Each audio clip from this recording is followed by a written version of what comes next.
So I'm quite fond of ants.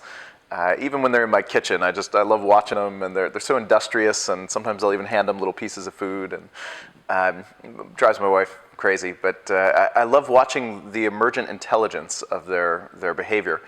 You watch each of these little creatures, no one of which is all that aware of the whole system at play, and yet collectively that whole system, that whole ant colony, does amazing things.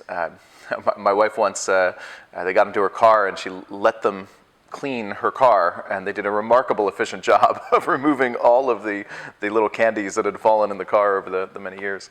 And when you look at this emergent intelligence, it's fascinating to see it's not from the result of individual ants holding the whole system in their little heads.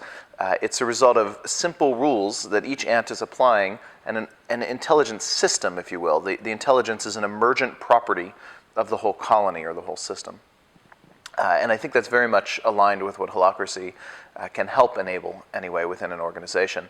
I think in today's kind of top-down controlled organizations, there's a need for at least somebody at the top to kind of hold the whole thing in their head, to be the master designer, if you will, of this whole system.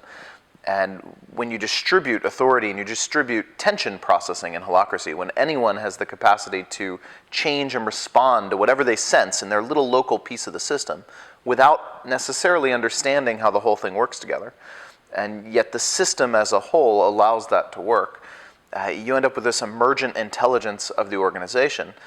And I think sometimes when people first experience Holacracy, they mistakenly think that this actually helps everyone within the organization see and work at the level of the whole system. And actually, I think its brilliance is much cooler than that. It's not that it helps everyone understand and work at the level of the whole system. It obsoletes the need for that. It allows the system to exhibit an emergent intelligence beyond which any one person is necessarily holding. And I think that's really cool and helps us be a little bit more ant-like in our organizations.